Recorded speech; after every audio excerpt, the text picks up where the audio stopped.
6 weeks or something to get an idea what really life is about. That's a good idea. Sobering. How did you find the experience of doing the ride-alongs with the paramedics?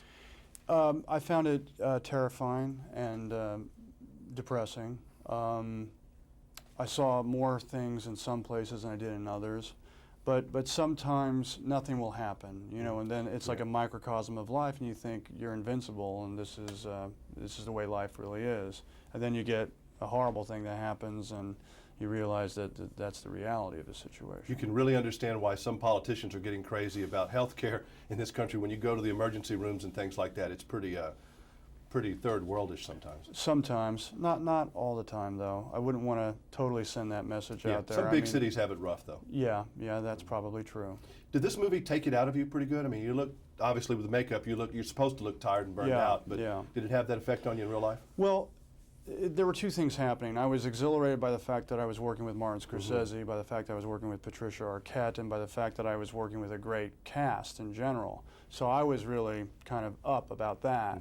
But yeah, the fact that we were on the movie for 5 months, all nights pretty much, was intense. And then I was flying home every weekend to be with my kid, and then flying back. So that added to the sort of the exhaustion.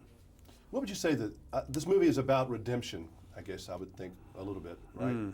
But this guy trying to save he's almost lost his soul, I think, almost in his job. Yeah, I mean, I think that the movie is an in-depth character analysis about a man who's having a rough period in his life where things aren't happening, that he's not saving anybody's life, and he's on a downward spiral.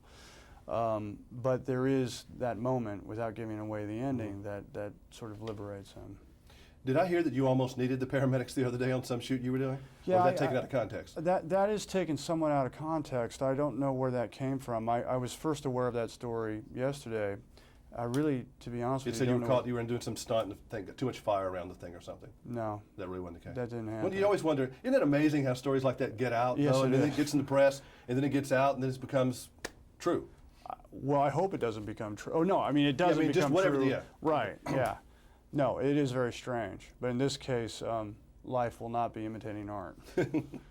How do you sit down every year, like coming up in the Y2K millennium here, where a lot of people are going to be doing a lot of soul searching? Do you do that once a year when you take a look at your life and say, all right, this is where I am and this is where I'm going? Not consciously, and not as a sort of a New Year's resolution thing. I remember once, about 5 years ago, I said I want to be in the best shape of my life in my 30s, and I worked hard to get there. You certainly did that. Thanks. But I haven't really made that kind of decision about anything else lately.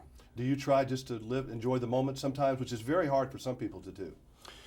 I'm really working on getting good at that. And the problem is, it is only a moment, and I have to catch these moments in between, you know, a fairly hectic schedule. But that means that the moment that I'm going for has to be loaded with some kind of excitement or some kind of relaxation. Well, you're certainly having a great career. Thank you. That. Fun to Thanks watch. a lot. Thank you. All right. Yeah, that is hard to do when your life is moving so fast. I was noticing I just turned